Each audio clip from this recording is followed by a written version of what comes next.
नमस्कार एवरीवन, मैं हूं श्री निशा शर्मा। आपका स्वागत है Shri commerce classes YouTube channel पे।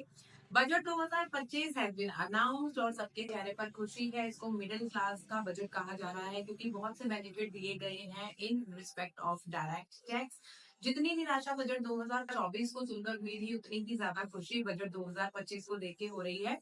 तो जल्दी से डिस्कस करते हैं स्लैब रेट से रिलेटेड क्या चेंजेस आए हैं और क्यों इसको मिडिल क्लास का बजट कहा जा रहा है, किस तरीके से ये सैलरीड एम्प्लॉयज के लिए बेनिफिशियल होने वाला है और उन स्मॉल बिजनेसमैन के लिए बेनिफिशियल होने वाला है।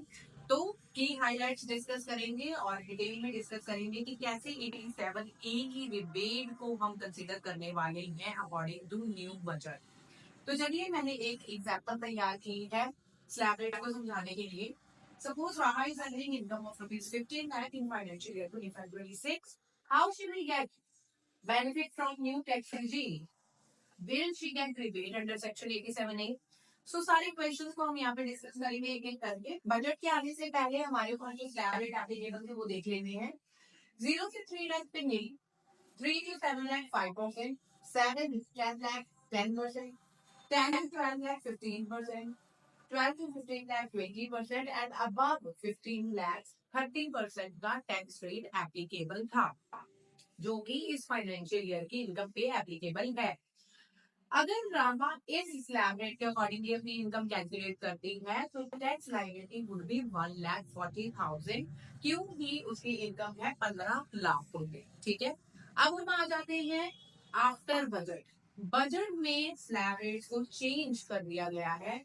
0 to 4 लाख के स्लैब पर आप नील टैक्स रेट देंगे, यानी कि अगर आप 4 लाख तक की इनकम भी अर्न कर रहे हैं तो आप सरकार को कोई भी टैक्स नहीं देंगे।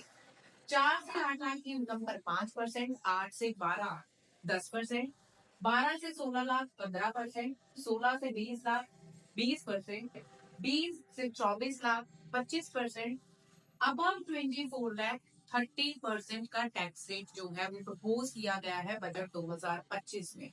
अब यहाँ पर 8 से 12 लाख का जो स्लैब रेट है, इसको एम्फसाइज करके इसलिए हाईलाइट करके दिखाया गया है that according to wording of our finance minister in her budget speech, any person earning income up to rupees 12 lakh would not be liable to pay any tax. जिसका मतलब ये है that अगर आप फाइनेंशियल ईयर 25-26 में 12 लाख तक की income earn कर रहे हैं, मार्क माय वर्ड्स, 12 लाख तक की income with in 12 lakhs of income अगर आप अर्न कर रहे हैं, then you would not be liable to pay any tax to the government. हम जान लेते हैं कैसे।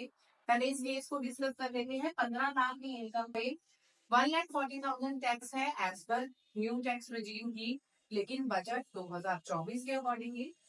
और यहाँ पर 1,05,000 टैक्स है according to new tax regime की, लेकिन बजट 2025 के अकॉर्डिंगली। ये टैक्स रेट एप्लीकेबल है फाइनेंशियल ईयर 25-26, जो कि 1 अप्रैल से स्टार्ट होने वाला है। सो आप देख सकते हैं कि राहा 1,40,000 और 1,05,000, तो 35,000 का बेनिफिट इस केस में होने वाला है। अब अगर हम इस एग्जाम्पल को थोड़ा सा मोल्ड करके देखें, तो अगर आपकी इनकम 12 लाख तक है, सपोज कीजिए 11,80,000 है, तो उस केस में आप जीरो यानी कि शून्य टैक्स गवर्नमेंट को डिपॉजिट करवाएंगे। ये कहा गया है बजट 2025 में।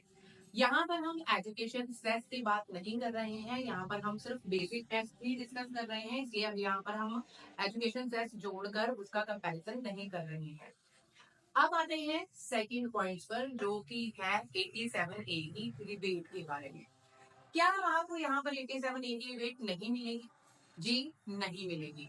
As per my opinion and according to the wording of Nirmala Sitharaman ji in her budget speech, that any person who would be getting 12 lakh of income would be liable to get rebate under section 87A in addition to the benefit of reduced slab rates. यानी कि अगर आप 12 लाख के भीतर अपनी income earn कर रही हैं, विद इन 12 लाख आप इनकम अर्न कर रहे हैं, then only he or she individual or person would be liable to get rebate under section 87A. अगर आपकी इनकम 12 लाख को क्रॉस कर रही है, here we are not discussing maximum marginal relief, उस पॉइंट को मैं बीच में नहीं ला रही हूँ, उस पे हम एक अलग वीडियो में डिस्कस करेंगे that what would be the benefit of maximum marginal relief. लेकिन यहाँ पर हम सिर्फ डिस्कस कर रहे हैं नॉर्मल केस। 12 लाख की अगर आप इनकम अर्न कर रहे हैं, सीधा सीधा आपको डिबेट 87A मिल जाएगा और आपकी tax liability will B Neil. लेकिन अगर आप 12 लाख से इनकम क्रॉस करके अर्न करते हैं तो rebate under section 87A would not be available to those person who are earning income in excess of rupees 12 lakh. यहाँ पर इस बात का मतलब कतई नहीं है दैट सैलरीड एम्प्लॉइज जो है उनके लिए लिमिट 12,75,000 है। ड्यू टू द रीजन, जैसे हम पहले फॉलो करते थे दैट स्टैंडर्ड डिडक्शन जो 75,000 की है वो सैलरीड एम्प्लॉइज के लिए कंसीडर की जाएगी। तो 12,75,000 अगर आप सैलरी पा रहे हैं तो उस केस में आपकी टैक्स लायबिलिटी नील होगी। अदर देन सैलरीड एम्प्लॉइज जो लिमिट है दैट इज ऑफ 12 लाख। अगर आप स्लाइटली ज्यादा अर्न कर रहे हैं, 12,10,000 अर्न कर रहे हैं, then you will be liable to pay on the amount of tax on excess of rupees 10,000।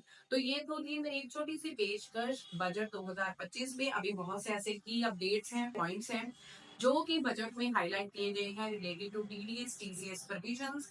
तो उन सब पॉइंट्स के बारे में जानकारी लेने के लिए बने रहिएगा मेरे चैनल पे। और आपका क्या कमेंट है बजट 2025 पे, अपनी राय को कमेंट सेक्शन में देना मत भूलिएगा। और जल्दी से आप अपनी जो प्रतिक्रिया है वो लाइक या कमेंट के फॉर्म में मेरी वीडियो पे जरूर डालिएगा। नमस्कार।